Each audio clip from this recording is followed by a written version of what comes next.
welcome back to my garden. Time for another video.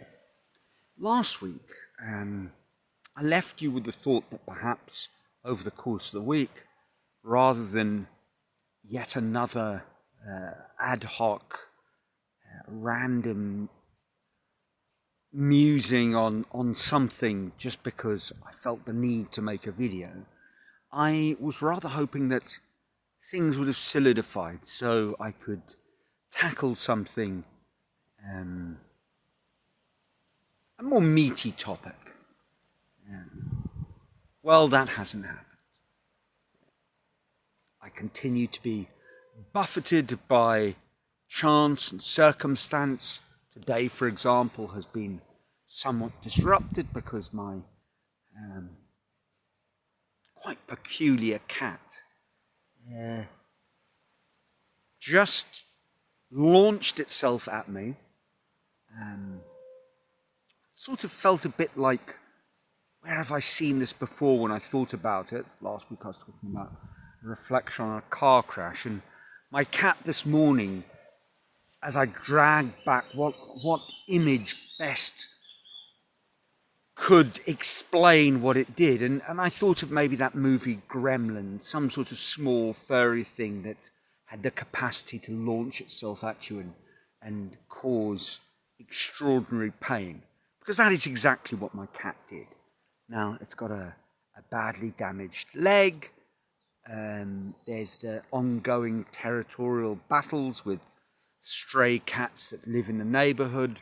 And for some reason, it decided that I was the enemy. And whereas sometimes when it's feeling a little stressed, it gives you a bit of a nip.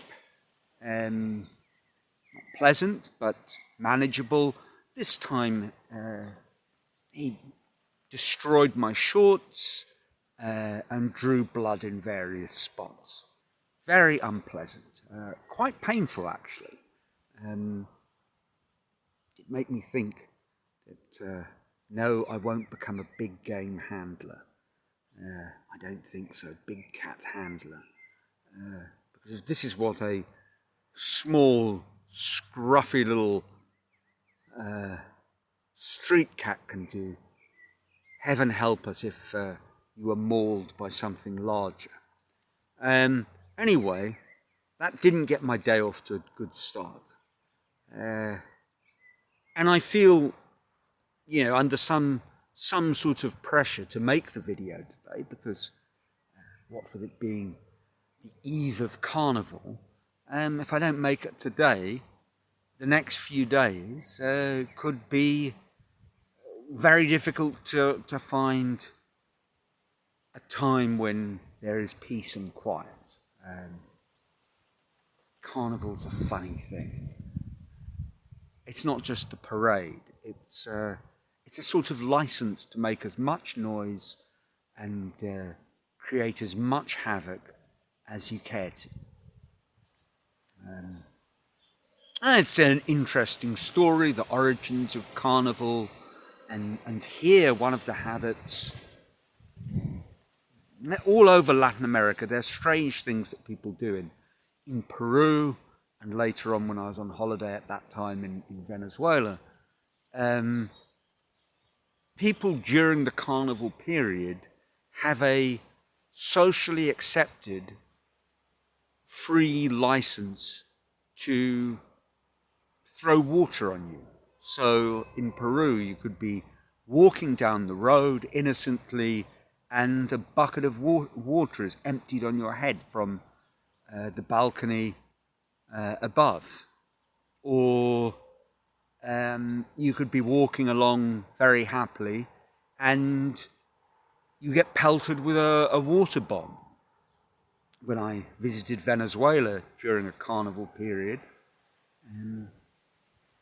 quite extraordinary. Someone saw a commercial opportunity and produced small miniature water pistols in the shape of dinosaurs, sort of collectible set of water pistol dinosaurs.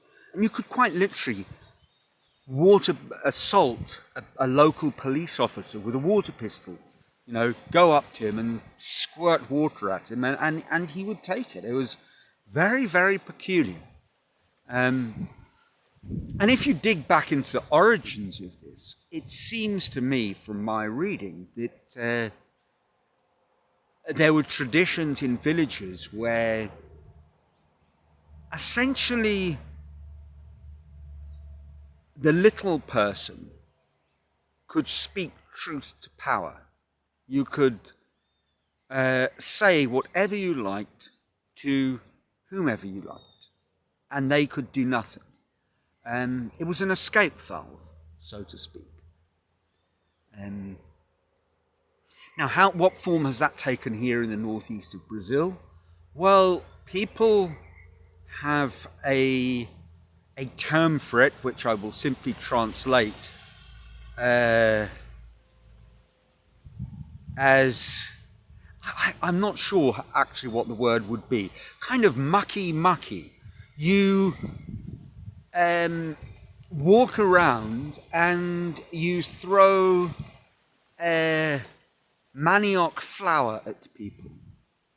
And so during the sort of carnival celebrations in the evening with the bands playing and so forth, you'll see people walking around blanketed,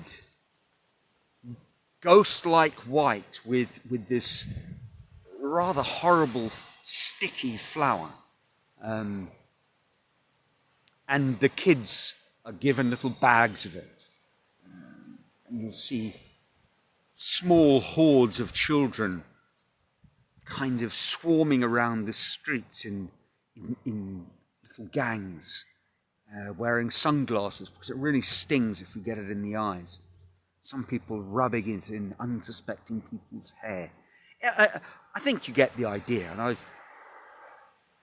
was at a loss what to talk about, and here we are 7 minutes into the video, and I'm just rambling on about Carnival. There we are. It's that time of the year. And people say, well, look, it's just what we do. It's our culture, and so you have to accept it. And of course, on a level, yes, you do. But as I try and point out to people, just as a way of explaining my position, I grew up where you were sort of taught that food was quite important, in a sense almost sacred. You didn't waste food.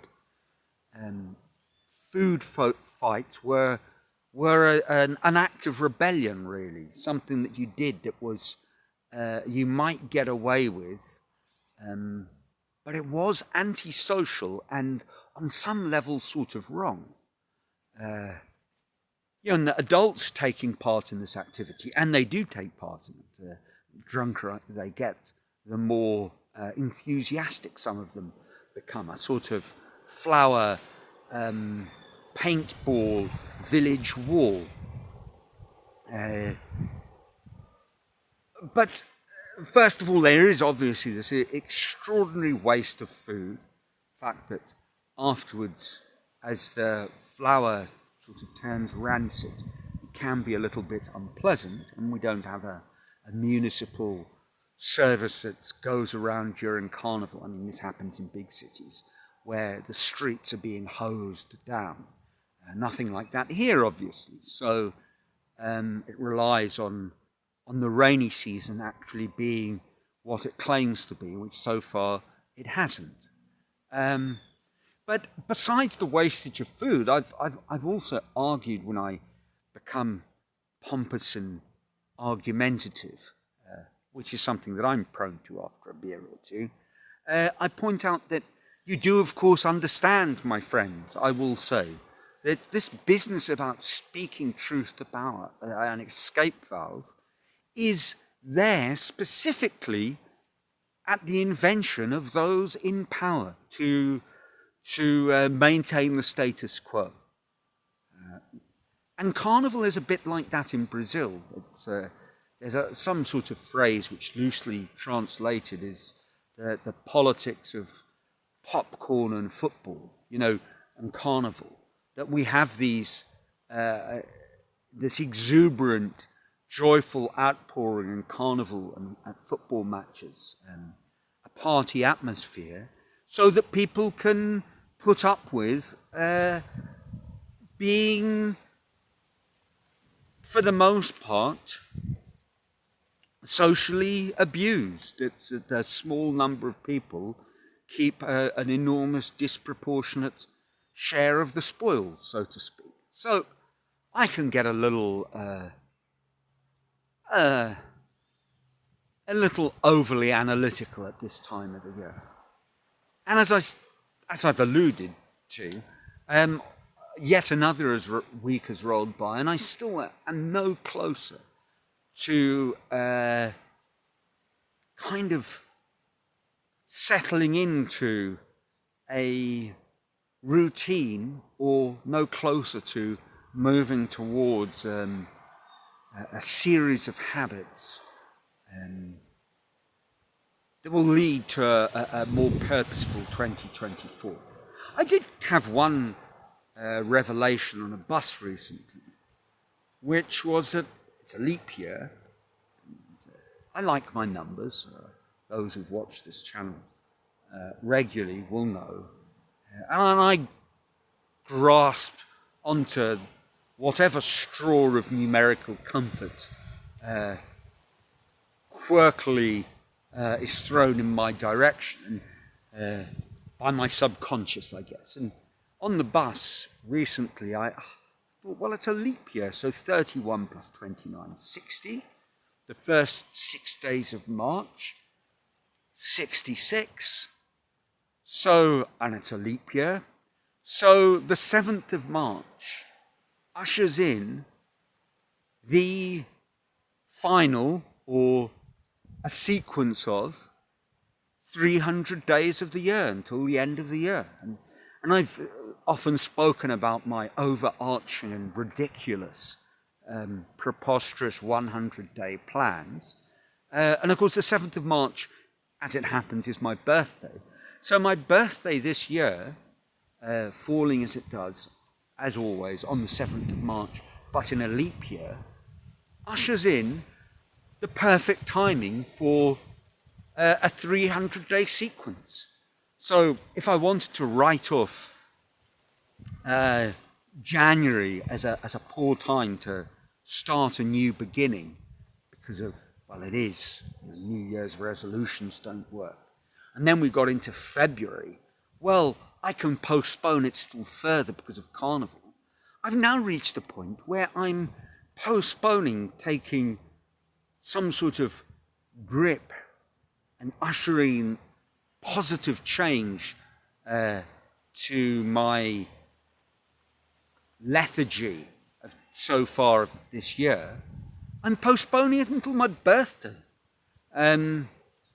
This is procrastination run wild. And all so that I can set up something even more ridiculous than the idea of a New Year's resolution. A 300-day plan, for heaven's sake. What might that be? I don't know. It will be connected to self-actualization, and it's not going to be postponed. This is, of course, somewhat of a parody video, a satire of myself. No, I need to start right now. And that's what I said last week. And then I didn't go and do sculpture. Maybe I will this week. I have deadlines coming up, and things will slowly fall into place. Of course they will. But for the time being, my drift continues. And soon, a drift in a peaceful garden will become a drift in a loud, disrupted, noisy, carnival infested village. There we are. It is what it is. A video, much ado about nothing, I suppose. you might say. Um, make of it what you will, as I so often say. Leave a comment below. Well, whatever.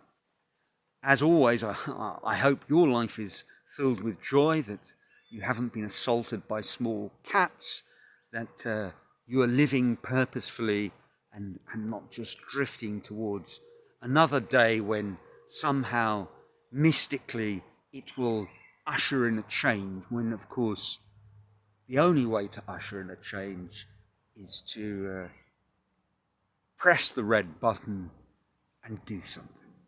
So I guess that's what I'll do. Ciao.